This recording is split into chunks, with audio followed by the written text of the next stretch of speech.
Vamos hoje iniciar o capítulo 4 do livro de Atos, lendo os 12 primeiros versículos desse capítulo.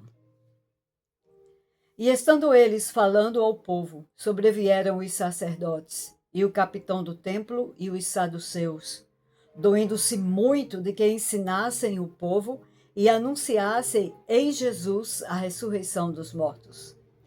E lançaram mão deles e os encerraram na prisão até o dia seguinte, pois já era tarde. Muitos, porém, dos que ouviram a palavra creram, e chegou o número desses homens a quase 5.000. E aconteceu no dia seguinte reunirem-se em Jerusalém os seus principais, os anciãos, os escribas, e Anás, o sumo sacerdote, e Caifás, e João, e Alexandre, e todos quantos havia da linhagem do sumo sacerdote.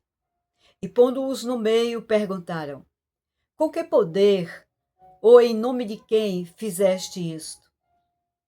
E então Pedro, cheio do Espírito Santo, lhes disse: principais do povo, e vós, anciãos de Israel, visto que hoje somos interrogados acerca do benefício feito a um homem enfermo e do modo como foi curado, seja conhecido de vós todos e de todo o povo de Israel, que, em nome de Jesus Cristo, o Nazareno, aquele a quem vós crucificastes e a quem Deus ressuscitou dos mortos, em nome desse é que este está são diante de vós.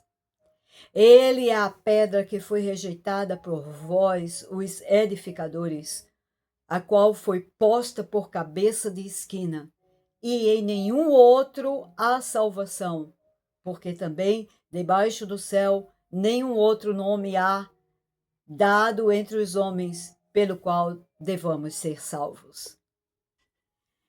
Depois da cura daquele coxo, houve uma movimentação muito grande, tanto da multidão curiosa que recebeu a palavra de salvação, como também dos religiosos e daqueles que guardavam a religião. E então, Pedro estava ensinando ao povo, estava pregando para o povo, quando os sacerdotes, e aqui diz o primeiro versículo, o capitão, e é o capitão da guarda do templo, o templo tinha guardas, os sacerdotes e os saduceus vieram e tomaram eles, pegaram Pedro e João, diz a palavra, lançaram mão deles e colocaram na prisão.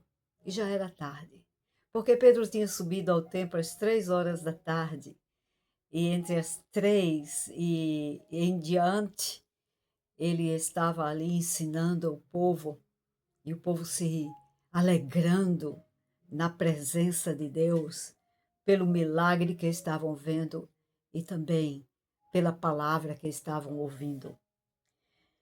Então, aqui temos entre eles os saduceus. Saduceus era uma divisão do judaísmo da época, era uma seita dentro dos judaísmos, porque eles não criam na palavra como um todo, na sua totalidade. E é exatamente esta doutrina da ressurreição dos mortos que eles não aceitavam. Eles não aceitavam que os mortos iriam ressuscitar. E Deus sempre falou disso, porque Deus, ele é quem dá a vida. E toda a Bíblia mostra isso e diz isso a respeito de Deus. Ele é o Senhor da vida. E Jesus se declarou: eu sou a vida. Mas os saduceus não criam na ressurreição. E diz o versículo 2 aqui que eles se incomodaram, se doeram, se incomodaram muito, porque é na pregação, debaixo da unção do Espírito Santo, que o sobrenatural acontece. E eles viram e não tinham como negar o milagre que aconteceu com aquele homem coxo, que era conhecido de toda a sociedade, porque ficava diariamente na porta do templo pedindo esmola. E então eles se condoeram muito. Colocaram Pedro e João na prisão, como nós já falamos, mas no dia seguinte se reuniram. E houve aquela reunião e haviam muitos entre eles, inclusive Anás, que era o sumo sacerdote da época, e mesmo da época que foi daqueles que fizeram a trama para prenderem Jesus e crucificarem a Cristo. Caifás e mais 2 nomes aparecem aqui, um chamado João e o outro Alexandre. E interrogaram. E o versículo 7 diz assim, pondo-os no meio. Então, e você pode imaginar a pressão que aqueles homens estavam fazendo em cima de Pedro e João, pondo-nos no meio. Então, eles cercaram eles, como um enxame cerca. Então, eles cercaram os religiosos, cercaram os 2 apóstolos do Senhor. E a pergunta foi, com que poder e em nome de quem fizeste isso? Então o Espírito Santo levanta Pedro mais uma vez com ousadia, com destemor, falando a verdade, e ele vai assim, precisamente em cima da questão da verdade, apontando para a divindade de Cristo e apontando para a vida eterna. E então ele diz assim, versículo 8 em diante é a fala de Pedro, é o que ele vai dizer como resposta, e ele diz, já que somos interrogados, e ele explica, interrogados por quê? Interrogados por ter feito bem a um homem enfermo, e também como a forma como ele foi curado. O Pedro traz precisão naquilo que está sendo interrogado, para trazer a consciência deles que era injusto o que eles estavam fazendo, ter colocado na prisão, interrogarem a Pedro e João daquela forma. Então, já que somos interrogados, fiquem sabendo, em outras palavras, saibam, fique conhecido de todos e do povo de Israel, que é no nome de Jesus. Então, ele apresenta, dá a glória ao Senhor. No nome de Jesus que foi feito. Então, em que nome foi? No nome de Jesus. Pelo poder de quem? Pelo poder de Deus. Pelo poder de Deus. Esse Jesus que vocês crucificaram, Pedro deixa muito claro tudo, mas que Deus o ressuscitou dentre os mortos. E você pode imaginar o quanto os saduceus se sentiram incomodados com aquela pregação, porque não havia como negar o milagre, não havia de maneira alguma. E ele diz assim, Deus o ressuscitou dentre os mortos, e é no nome dele. E aí traz a identificação pelas Escrituras. Ele, Jesus, é a pedra que foi rejeitada por vocês, que são os edificadores. Qual era a função daqueles que estavam à frente do templo, dos sacerdotes? Edificar. Edificar o povo na palavra, no caminho do Senhor. Então eles são chamados de edificadores, com que constroem a fé, que trazem para o relacionamento com Deus. No entanto, eles já tinham se desviado. E então Pedro diz, Jesus é a pedra que vocês rejeitaram. E ele se tornou a pedra de esquina. Pedra de esquina é a pedra que é colocada numa fundação de um edifício, e sem ela o edifício rui. Ela sustenta, quer dizer, é o fundamento, é o sustento de um edifício, de uma construção. Sem alicerce, qualquer construção vai abaixo. E a pedra de esquina é a pedra angular, chamada também de pedra angular, aquela que vai sustentar toda a construção que vai ser feita em cima. Qual é a construção? De que construção ele está falando? Não do templo de pedras, de tijolos, não é disso.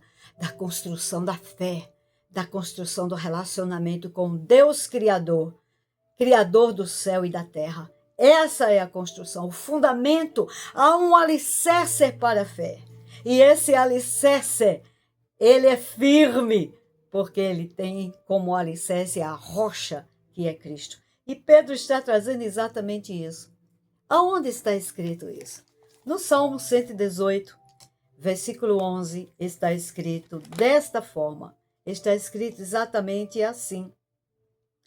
Salmo 118, acerca de Jesus, sobre a pedra angular, está escrito desta forma, que ela, 22, versículo 22, 118, versículo 22, a pedra que os edificadores rejeitaram tornou-se pedra de esquina.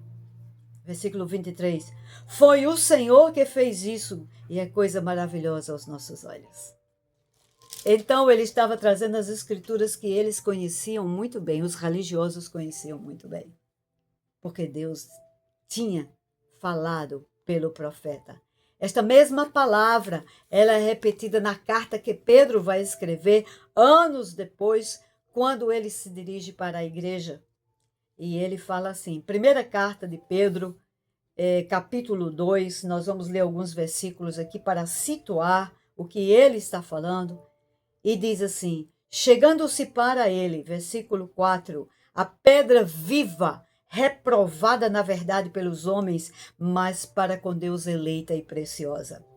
Vós também, igreja do Senhor, igreja do Senhor, como pedras vivas, sois edificados como casa espiritual e sacerdócio santo, para ofereceres sacrifícios espirituais agradáveis a Deus por Cristo Jesus. Pelo que também na Escritura se contém, e ele repete o que está no Salmo 118, eis que ponho em Sião a pedra de esquina eleita e preciosa, e quem nela crê não será confundido, não será confundido, não será envergonhado. Isso também, este versículo também fala do que está em Isaías 28:16.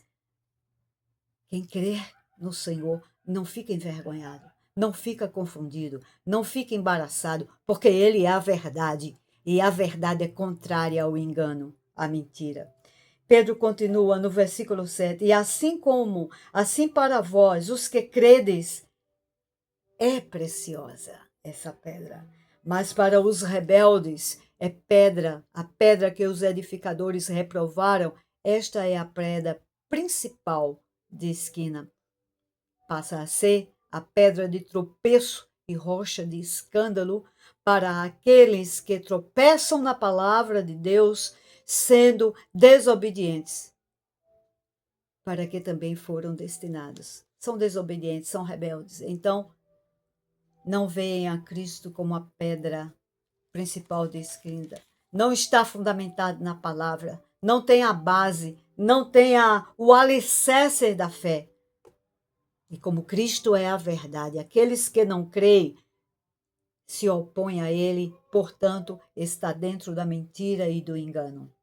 Voltando lá para Atos, Pedro está trazendo as escrituras.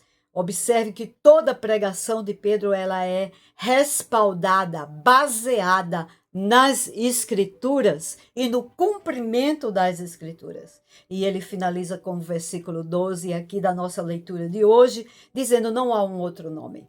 Não há um outro nome debaixo do céu, nenhum outro nome pelo qual devamos ser salvos. Somente no nome de Jesus. É o nome que está acima de todo nome que se nomeia. É o nome que pode trazer salvação, cura, libertação. É o nome que pode nos transportar das trevas para a luz.